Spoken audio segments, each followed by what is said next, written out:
Okay, let's kick things off by imagining a technological shift. One so profound it actually redefines business models, creates efficiencies we haven't really seen before, and well, unlocks entirely new ways to grow. That, in a nutshell, is generative AI or Gen AI. And look, it's not some far off dream. It's here, right now, actively reshaping industries and putting, let's be honest, immense pressure on leaders everywhere. Exactly. We're talking about a real paradigm shift, Yeah. something on the scale of, say, the internet hitting the mainstream or maybe cloud computing. It's not just another tool in the toolbox. It fundamentally changes how businesses operate. Right. And the core question echoing through boardrooms, through executive suites today, it isn't if they should embrace Gen AI anymore. I think that ship has mostly sailed, wouldn't you say? Oh, absolutely. The conversation has moved on. The real challenge now is how to implement it effectively. Yep. And maybe even more critically, who should be leading this massive transformation to guarantee, well, absolute success. And the tricky part is there's no single, one size fits all answer, which is precisely why we're doing this deep dive for you today. Yeah, what's really fascinating here is just how complex that who question is. The answer isn't simple at all. We're looking at a shift that demands more than just tech smarts. It needs deep strategic thinking, a really sharp sense of the organization, how it works, and crucially, a very keen eye on risk. So, our mission today, as we navigate this complex terrain together, is to bring some clarity. We'll carefully unpack the strengths, yeah, the weaknesses of those traditional C-suite roles we often look to. First, the CIO, the CTO, the CDO, and then we'll weigh the really compelling case for maybe a brand new role, the Chief AI Officer or CAIO. And most importantly, we want to equip you with a framework, a way to think about how organizations should make this critical leadership decision based on their own unique situation, their context.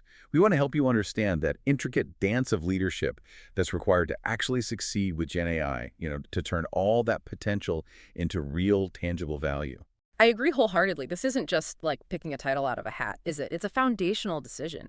It sets your organization up for future relevance, competitiveness, and hopefully sustainable growth. So let's dive into the generative AI mandate itself. Let's understand why leadership in this space really matters more now than maybe ever before. It's absolutely crucial to get that Gen AI is much more than just, the next incremental tech upgrade. Our sources are really clear on this. It's a true paradigm shift. Think back, like you said, to the internet. It didn't just add a layer to businesses. It fundamentally reshaped entire industries, created completely new ones, and just profoundly changed how we all communicate and consume information. Yeah, totally. And cloud computing followed, right? Yeah. Transforming infrastructure, operational models, giving companies this incredible agility. Gen AI is doing the same thing now. It's poised to fundamentally alter business models, shift competitive dynamics, and even change the very nature of work itself. We're basically witnessing a re-architecting of how value gets created and delivered. That's a really vital point. And it's not just about deploying a new app or automating a few tasks here and there. Our sources warn pretty emphatically that just delegating this whole transformation solely to IT, which, let's face it, might be the first instinct for a lot of companies. Very calm. That's been called out repeatedly as a recipe for failure. And why is that? Because it just fundamentally misunderstands the scale of the challenge. Exactly. Gen AI isn't just another tech project. It's about fundamentally re-engineering core business processes. It's about driving successful change management on a scale we haven't seen often. And it's about mobilizing the entire organization to adopt new ways of working. Yeah, that kind of sweeping change, it needs leadership that goes way beyond a purely technical focus. You need someone who can see the whole chessboard, right? Yeah. Not just the pawn in front of them. You've put that perfectly. And this leads us straight into quite the intense pressure coming from multiple angles that's currently hitting executive leadership about getting Gen AI adopted. First off, there's huge investor pressure. Investors, creditors, board members, they're increasingly demanding faster Gen AI adoption. There's this palpable sense of urgency for CEOs. They see the headlines, they get the potential for disruption, and they want their investments capitalized on, proactively. Makes sense. They don't want to be left behind. Precisely. Yeah. Then there's this really compelling dual promise Gen AI offers. It can deliver both top-line growth and bottom-line efficiency, kind of simultaneously. On the growth side, think about entirely new revenue streams or dramatically accelerating product development cycles, literally cutting months off design and ideation. Or delivering hyper-personalized customer experiences that just weren't possible before. Can you give an example of that hyper-personalization? Sure, imagine a bank using Gen AI to instantly generate tailored, really nuanced investment advice for millions of individual clients, or maybe a retail brand, crafting unique product descriptions, unique marketing copy for every single customer in real time, adapting to their preferences with incredible speed. Wow, okay. That's not just a small tweak. No, it's a quantum leap in personalization and speed. It can unlock totally new market segments. And then on the efficiency side, we're talking significant productivity gains across almost every function. Plus, substantial cost reductions through automating repetitive tasks and, importantly, intelligently augmenting human capabilities. It really seems like a win-win, but... There's always a but. Right, but only if you execute it correctly. And let's not forget the competitive stakes. They're huge and arguably the most compelling reason for leadership to get this right. There's this saying going around, almost a mantra now. Oh, I know the one you mean. AI won't replace humans, but humans with AI will replace humans without AI. Yeah, you hear that everywhere. And it's not just catchy, it's a critical strategic reality. Failing to integrate GenAI effectively isn't just risking falling behind, it's risking potential obsolescence. Organizations that really master this tech will gain a huge competitive edge in innovation, speed, customer intimacy. Meanwhile, the laggards, they'll find it harder and harder to compete on efficiency or product development or customer engagement. So it really transforms GenAI adoption from like a nice-to-have investment into a core part of corporate strategy, maybe even corporate survival. The cost of doing nothing is just too high. Absolutely. And this is precisely why defining absolute success is so vital. And it goes way beyond just deploying a cool new model or launching a chatbot. True success, as our sources consistently highlight, is measured by the tangible, sustainable business value generated. And that value must be directly aligned with the organization's big picture strategic goals. Okay, so how do you ensure that alignment? It demands a really disciplined approach. Every single use case, from the very beginning, needs to be explicitly connected to clear key performance indicators, KPIs.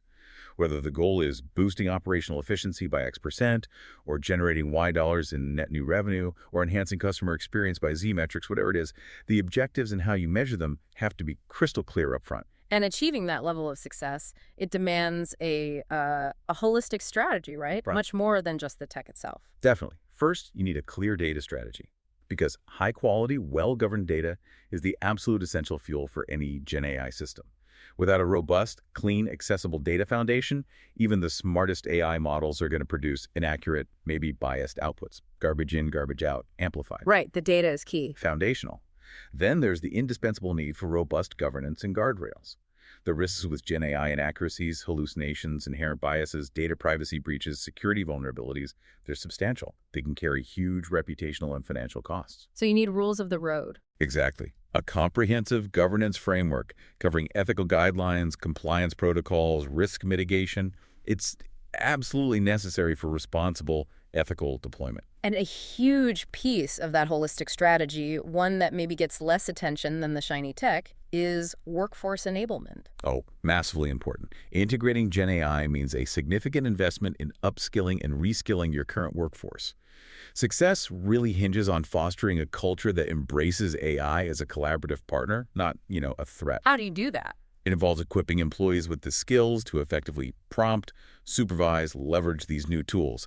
Maybe widespread training on prompt engineering, developing new roles for AI model oversight or ethical review, even redesigning entire workflows to blend human creativity and judgment with AI augmentation. So it's about changing mindsets, building capability, not just installing software. Precisely. Yeah. And addressing those anxieties about job displacement head on by clearly showing new opportunities and collaborative models. That's critical too.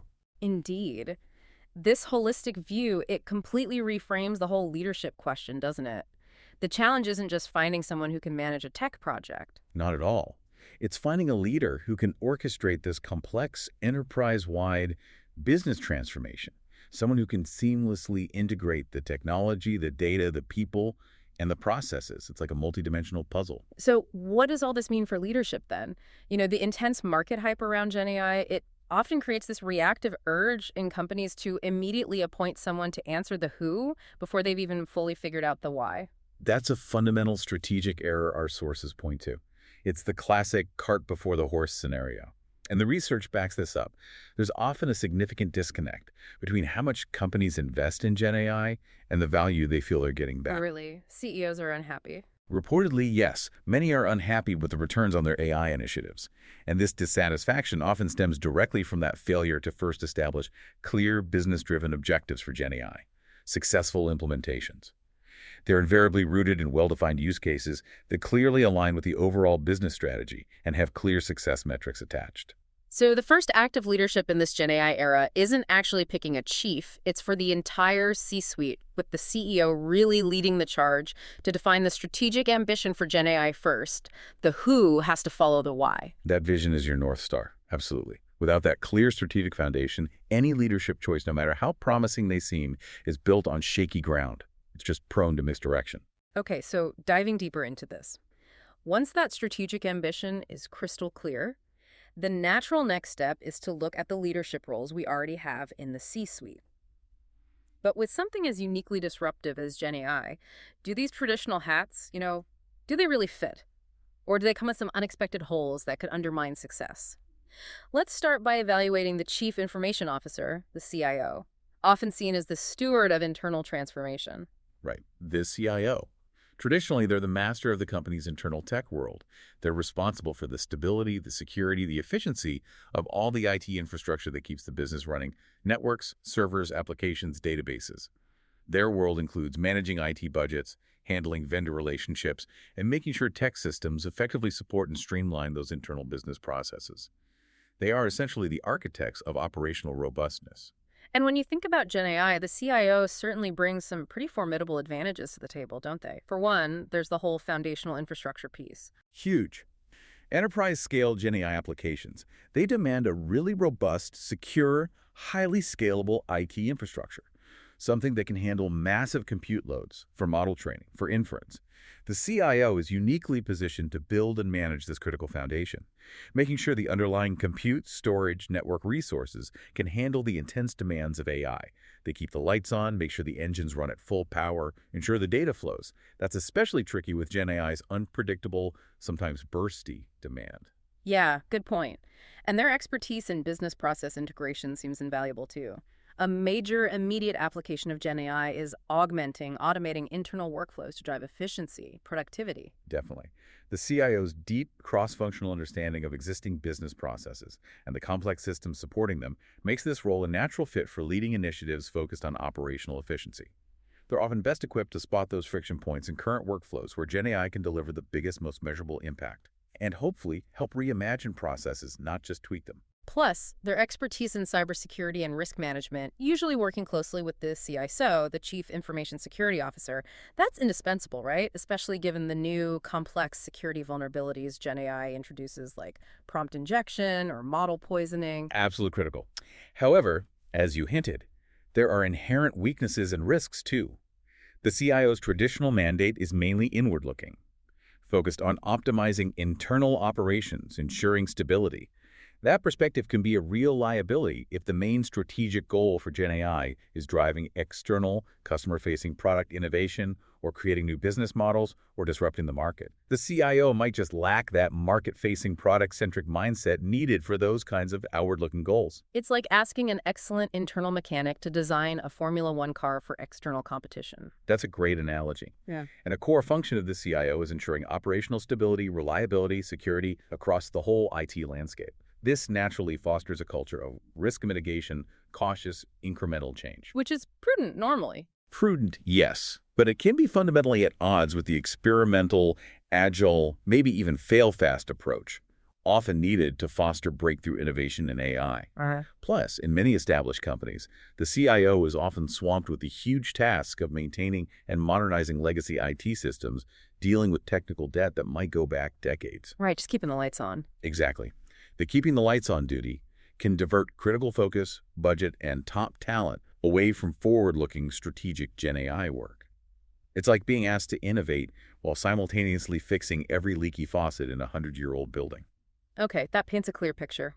Let's turn our attention now to the Chief Technology Officer, the CTO, often seen as the visionary, the one focused on external innovation. The CTO, yes.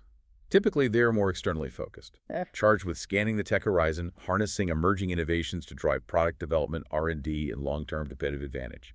They're the organization's chief technologist, responsible for translating those cutting-edge possibilities into actual products and services that hit the market. They're often the evangelists for what's next. Their strengths for GenAI leadership seem pretty clear and, frankly, quite exciting. First, that innovation mandate you mentioned. Right. The CTO's role is literally defined by pursuing new, potentially disruptive technologies. They're organizationally mandated to explore, experiment with, champion innovations like GenAI.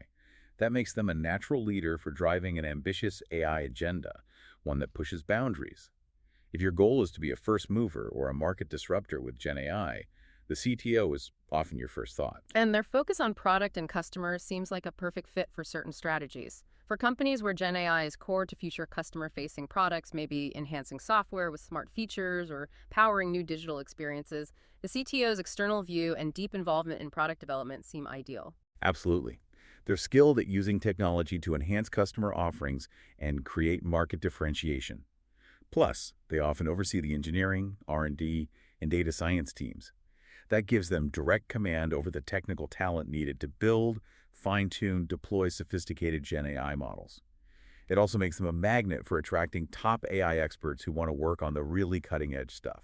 Okay, but like the CIO, there are inherent weaknesses here too, right? For sure, a CTO who's heavily focused on external product innovation might lack a deep, nuanced understanding of the complex internal business processes, or the messy details of legacy data systems, or the constraints of the internal IT infrastructure. That gap can make it really hard to scale Gen AI solutions across the entire enterprise, or embed them deeply within core operational workflows, or even ensure they're built on a solid, compliant data foundation. They might build a brilliant, market-leading product, but then struggle to make it play nicely with everything else the company does internally.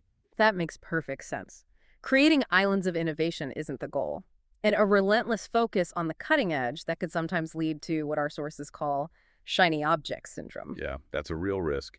Pursuing technically fascinating projects that, unfortunately, might lack a clear business case, or a viable path to making money, or strong alignment with immediate strategic priorities. We've definitely seen cases where brilliant, technically complex Gen AI prototypes get built. Maybe a novel content generator that writes amazing poetry, but they don't actually solve a critical business problem or integrate with existing customer journeys. They end up as expensive, interesting shelfware, not value-adding innovation. And finally, you mentioned the CTO title itself can be ambiguous. Very much so. It's one of the most variably defined roles in the C-suite. In some tech-centric companies, the CTO truly is that strategic product visionary. But in more traditional industries, the CTO role might be much more operational, focused on internal infrastructure, making them almost indistinguishable from the CIO. So you really need to understand their specific mandate within your organization before considering them for Gen AI leadership. Absolutely. That clarity of definition is essential. Okay. Now, let's consider the Chief Data Officer, the CDO, a role you described as the guardian of AI's core asset. This is a relatively newer C-suite role, isn't it? It absolutely is. Yeah. The CDO role really emerged from the growing recognition of data as a critical enterprise asset, right up there with capital or talent. Mm-hmm. This executive owns the overarching data strategy. That includes ensuring data governance, maintaining data quality, handling privacy and security regulations, and developing analytics capabilities to drive business insights. They are the stewards of the organization's most valuable raw material. And in the age of Gen AI, their strengths seem absolutely foundational. That saying, garbage in, garbage out, feels massively amplified here. Critically important. The success of any AI initiative fundamentally depends on the quality, accessibility, and robust governance of the underlying data. The CDO's entire job is to build and maintain that solid data foundation, making them indispensable. As one analysis puts it, data is your generative AI differentiator. You just can't train powerful, accurate models without clean, well-structured, ethically sourced data. They're also the C-suite expert in governance, which you stressed is vital. Hugely vital. GenAI introduces significant complex risks around data quality, privacy, inherent biases in data, security of intellectual property. The CDO establishes those data governance frameworks, the policies, the controls needed to mitigate these risks effectively and ensure responsible, ethical use of data in AI systems. And their analytics background helps too. Significant plus. Many CDOs now hold the title Chief Data and Analytics Officer, or CDAO. They often oversee data science and machine learning teams, which provides a natural bridge to leading more advanced GenAI initiatives. They understand how data translates into predictive or generative power. Okay, but their focus on governance, While essential, you mentioned it could sometimes slow things down. That's the potential downside.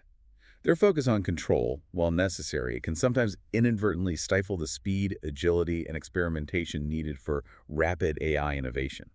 You need a really careful balance to avoid becoming a bureaucratic bottleneck where essential guardrails turn into excessive red tape that just grinds innovation to a halt. And you also mentioned they might lack direct authority over implementation. Right. While they own the data strategy, they often lack direct authority over the other two critical pieces for execution. The IT infrastructure, that's the CIO's turf, and the product engineering teams, often under the CTO. This can leave the CDO in a position of influence rather than direct command. It makes it harder to drive those large-scale enterprise-wide deployments that really require cross-functional authority to pull off. This is where it gets really interesting. You pointed out that in many companies, the CDO is newer, less established compared to the CIO or CTO. Exactly. And as a result, they might lack the institutional cloud, the established budget, the political capital needed to lead a high-cost, high-visibility, potentially disruptive transformation like GenAI.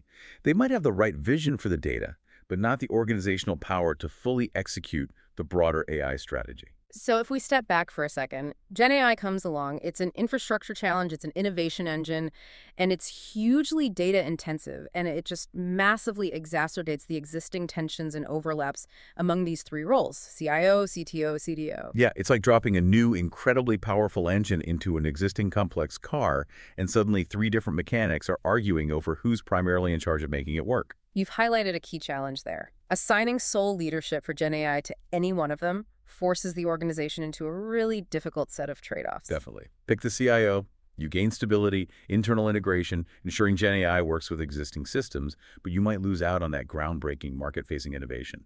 Go with the CTO. You might get brilliant external products, really pushing the envelope, but struggle to integrate those solutions internally across the enterprise, creating those islands of innovation we talked about.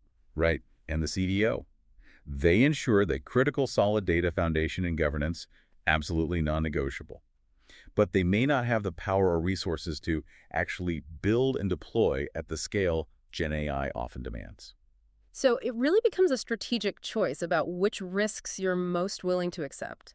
And it clearly underscores the absolute need for creating a robust, collaborative governance structure around whoever leads to compensate for their inherent A limitations. single leader, no matter how brilliant, simply cannot do it all. That's the bottom line. Okay, so if the existing roles each have their blind spots, their inherent trade-offs, what about creating a completely new one specifically designed for this moment? The market is definitely signaling something significant with the rapid rise of the Chief AI Officer, the CAIO. Yeah, the emergence of the CIIO is a direct strategic response to exactly those limitations we've just discussed. It's a very deliberate organizational design choice. It signals that a company views AI not just as a part of IT or data, but as a core transformative pillar of its future business strategy. It's like planting a flag. Exactly. It's a formal declaration that AI deserves a dedicated, accountable, empowered voice right at the top table, someone capable of orchestrating change across all functions. And the rationale for this new role is pretty compelling. It offers that singular focus and accountability you mentioned, a single, unambiguous owner for the entire AI agenda strategy, execution, governance, ethics. It prevents efforts from getting fragmented or diluted across multiple execs with competing priorities. Creates a clear North Star, as you said. And crucially, this executive is conceived not just as a technologist, but as a strategic business leader who happens to wield technology. Their mandate is to be a strategic systems thinker with an enterprise-wide view, responsible for embedding AI across every function, operations, finance, marketing, HR, to drive measurable business outcomes.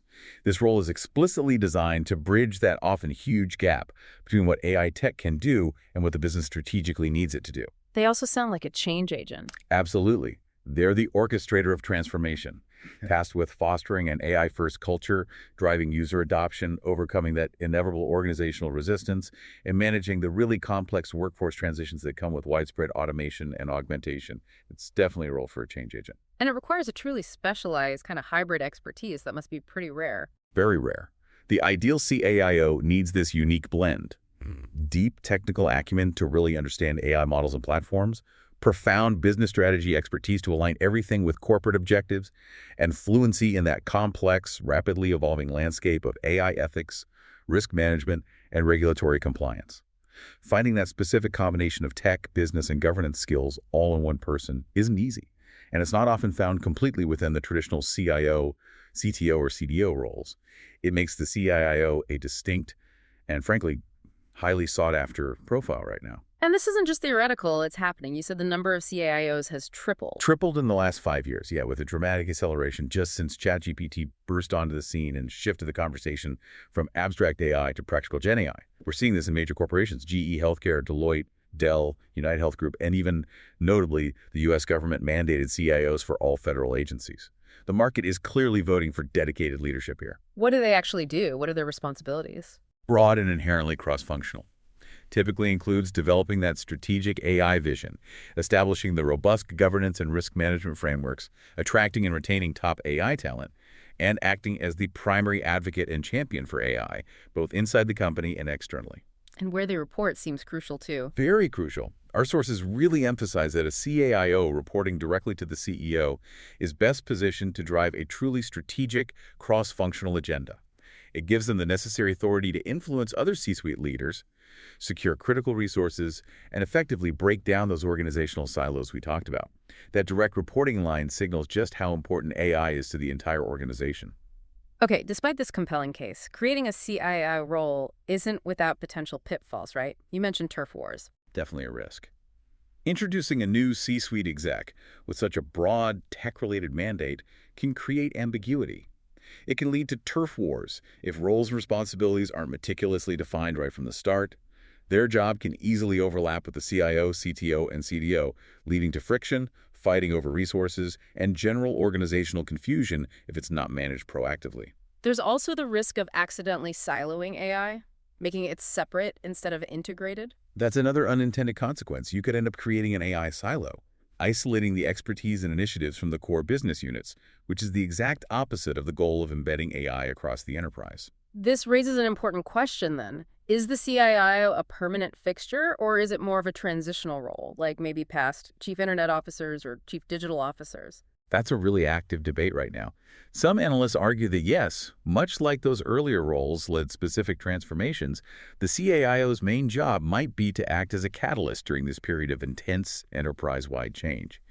The idea is they bridge the gap until AI literacy becomes truly ubiquitous, until it's deeply and seamlessly integrated everywhere, at which point maybe every executive effectively becomes an AI-savvy leader in their own domain, and the dedicated CAIO role fades away. Or maybe it sticks around. Or maybe it sticks. It really highlights the dynamic, evolving nature of this whole transformation. It's too early to say for sure.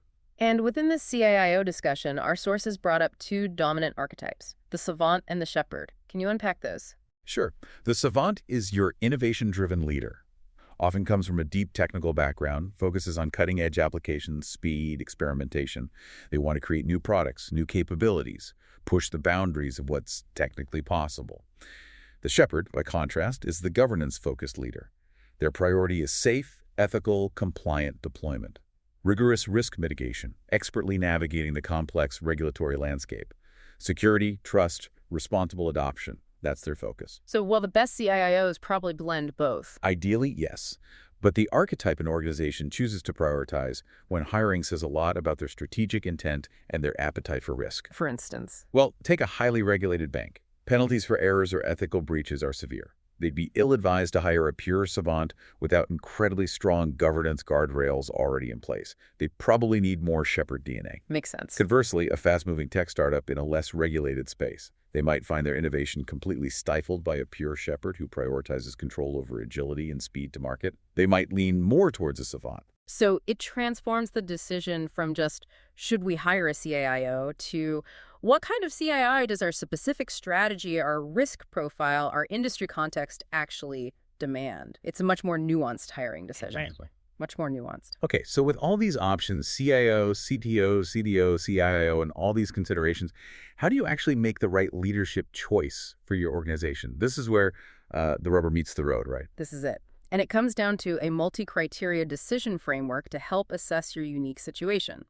The key takeaway is that selecting a GenAI leader cannot be ad hoc. It can't be driven by hype or just defaulting to the nearest tech exec. It must be a deliberate strategic choice informed by a rigorous assessment of your company's specific context. And our sources highlight a framework built on 4 key pillars. That's right, 4 key criteria that when you combine them, provide a much clearer path forward. Okay, what's the first and maybe most important criterion? It's the why. Your primary strategic objective for GenAI transformation. The intended business outcome directly dictates the skills and the organizational mandate you need in a leader. So, if your main goal is operational efficiency and internal productivity, streamlining processes, automating tasks, boosting employee output, cutting operational costs, then the Chief Information Officer, CIO, looks like a strong candidate. This focus plays right into the CIO's core strengths: managing internal IT infrastructure, optimizing existing business processes, driving those enterprise-wide system integrations. They're uniquely positioned to apply GenAI to augment internal workflows, make things run smoother, faster. Okay, but what if the goal is different? What if it's about product innovation, market differentiation? Right. If the strategic imperative is primarily creating new GenAI-powered products or embedding cutting-edge AI features into customer-facing services, or using innovation to grab market share and disrupt competitors, then the Chief Technology Officer, CTO, is the natural leader. That goal aligns perfectly with the CTO's typical external focus, their mandate for R&D and innovation, and their leadership of engineering and product development teams. They're usually adept at spotting market opportunities and translating advanced tech into customer-facing value. And the third scenario, the really big one. If your ambition is a truly holistic, enterprise-wide strategic transformation, we're talking entirely new business models, fundamentally disrupting your industry, embedding AI as a core pervasive capability across every part of the organization, basically redefining its DNA. Then a dedicated Chief AI Officer, CAIO, reporting directly to the CEO, is, according to our sources, the most effective and powerful leadership structure. That kind of objective is just too broad, too transformative, too critical to be a side job for another executive. It demands the singular focus, the enterprise-wide mandate, and the strategic authority that really only comes with a dedicated C-suite role reporting directly to the top. Okay, strategic objective is number 1. What's the second criterion? Your organization's current data and AI maturity. Our sources hammer this home. You can't succeed at AI without strong governance. So your leadership choice has to be grounded in a really candid, realistic assessment of where you stand right now on that data maturity spectrum. This raises that important question about timing again. You can't run before you can walk. Exactly. If your data foundation is shaky, fragmented, poorly understood, even the most brilliant AI leader is going to struggle to deliver real results. So in companies with low data maturity, where data is siloed, inconsistent, poor quality, badly governed, the immediate priority isn't fancy AI development, it's foundational data remediation, fixing the data plumbing. So who leads then? In that context, the Chief Data Officer, CDO, or maybe a combined CDAO, has to take a leading or at least co-equal role. Appointing a CAIO or tasking a CTO with big innovation projects at this stage, it's premature, it's likely to lead to failed projects built on a weak, untrustworthy foundation. The CDO is absolutely foundational here, enabling others to succeed later. Okay, what about medium maturity? For organizations with medium data maturity, maybe they have established data governance, some standardized processes, existing analytics capabilities. The leadership choice depends more on that primary strategic objective we just talked about. A CIO focusing on internal efficiency or a CTO driving product innovation could lead effectively, provided they are strongly supported by an empowered CDO function that keeps ensuring data quality, compliance, and governance as AI scales up and puts more demand on the data. And high maturity, where data is already a strength. Right. High maturity means you're already data-driven, robust governance is in place, collaborative data culture exists, maybe you even have existing AML capabilities embedded. These companies are truly ready for ambitious, scaled AI deployment. Here, a strategic leader like a CIO can orchestrate that full enterprise transformation, weaving AI into every corner. Or a visionary CTO could be empowered to drive the next generation of AI-native products, confident that the underlying data foundation is secure, reliable, and ethically managed. Okay, objective and maturity. What's criteria number 3? Organizational structure and culture. The success of any C-suite leader is heavily influenced by the existing power dynamics, collaboration norms, corporate culture. Your GenAI leadership model needs to be designed to actually work within that specific context. So, for instance, in a really siloed company. Right. In a traditionally siloed organization, lots of functional boundaries, maybe internal politics. A GenAI leader needs a powerful, centralized mandate just to break down those barriers and force cross-functional collaboration. A CIIO with a direct line to the CEO is often necessary to overcome that inertia, providing the authority needed to drive change across departments. But in a more collaborative culture. In an organization with a pre-existing collaborative culture where teams naturally work together, empowering an existing leader, like a CTO or CIO, and supporting them with a robust cross-functional steering committee might be more seamless and effective. You leverage existing relationships, avoid unnecessary friction. And you also need to consider centralized versus federated models. Exactly. The leadership structure should align with your company's dominant organizational logic. If you typically centralize new, critical functions to ensure tight control, consistency, resource optimization, then a CAIO leading a centralized AI center of excellence makes sense. It fits the pattern. But if your company prefers a federated model, granting business units significant autonomy to innovate and tailor solutions, then a different structure might be better. Maybe a central advisory leader setting standards and providing resources, supporting empowered AI leads embedded within each business unit. It's about fitting the solution to the existing system. Makes sense. And finally, the fourth criterion, risk and regulation. Yes, your risk tolerance and the regulatory landscape you operate in. These are critical factors that absolutely must shape the profile of your AI leader and the governance structures you build around them. So in high-risk, highly regulated industries, finance, healthcare. Precisely. Finance, healthcare, pharma, insurance. Paramount concerns there are governance, ethics, data security, stringent regulatory compliance. The potential for financial, legal, severe reputational damage from biased, inaccurate, or non-compliant AI is immense. In those environments, leadership from a governance-minded executive is non-negotiable. This points strongly toward either a CDO with a deep compliance background or that governance-focused shepherd archetype CAIO. Their primary job must be establishing and rigorously enforcing a robust, responsible AI framework, ensuring every deployment meets the absolute highest standards of safety and ethics. And conversely, in lower-risk, less regulated industries, retail, media maybe. Right. Certain segments of retail, media, direct-to-consumer tech, organizations there may have a greater tolerance for experimentation. They can prioritize speed to market, rapid innovation.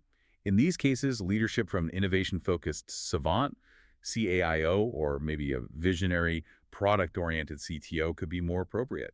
Their focus would be driving rapid development, iterating quickly, capturing competitive advantage through novel applications, while still being mindful of general risk, of course, but not completely constrained by a heavy regulatory burden. Wow, okay. That multi-criteria framework allows for a really nuanced assessment. You said our sources even provide a decision matrix to guide this. They do. It helps visualize how these four criteria, strategic objective, data maturity, org structure culture, and risk tolerance come together. This is where the real power lies for our listeners. Imagine a framework that combines all these elements. For example, like you said, if you're aiming for operational efficiency, but your company has low data maturity. Right, the sources strongly suggest a CDO and CIO partnership in that case. The CDO focuses relentlessly on building that solid data foundation and governance, while the CIO owns the internal systems and the process re-engineering piece. Or another scenario, high data maturity, aiming for full enterprise transformation. Then a CIIO reporting directly to the CEO, supported by a federated center of excellence and strong central governance that would likely be the ideal structure to orchestrate that really complex change. It's all about making a deliberate, informed choice, not just defaulting and understanding why you're making that choice. Exactly. Understanding the reasoning and the trade-offs involved. So if we connect this back to the bigger picture, it becomes really clear that even the absolute best individual leader, whoever you pick, is ultimately going to fail if they try to operate in a vacuum. Absolutely. The complexity, the cross-functional nature, the inherent risks of GenAI are just too vast for any single person, regardless of their title or talent. Sustainable success, therefore, isn't just about picking the right person. It's about the deliberate design and implementation of a robust collaborative governance ecosystem to support, guide, and empower that leader. The true determinant of success lies in the system around them. Precisely. That ecosystem consists of two primary indispensable components: a strategic AI steering committee and an operational AI center of excellence, or COE. And Our sources really emphasize the dynamic, critical relationship between the primary AI leader, the steering committee, and the COE. These three need to exist in a state of carefully calibrated equilibrium. What happens if that balance is off? Well, an empowered leader operating without strong governance structures. That's a recipe for rogue, high-risk projects, things that could expose the company to significant financial, legal, reputational damage. It's like a solo act when you really need a symphony. And the opposite, strong governance but a weak leader. That leads to bureaucratic stagnation. Compliance checklists and risk aversion end up stifling all meaningful innovation. It's the worst of both worlds, slow and ineffective. So the most critical act of organizational design isn't just picking the leader. No, it's architecting the robust system of governance they'll operate within. Clearly defining the interaction points, the decision rights, the escalation paths among these three bodies, the leader, the steering committee, the COE, right from day one. This proactive design is the foundation for success. Okay, let's delve into the AI steering committee first. What's its role? Think of it as the high-level strategic governing body for all AI initiatives. Its core purpose is ensuring the AI agenda is tightly linked to the overall business strategy, that risks are managed proactively at an enterprise level, and that resources get allocated to the most valuable, strategically aligned opportunities.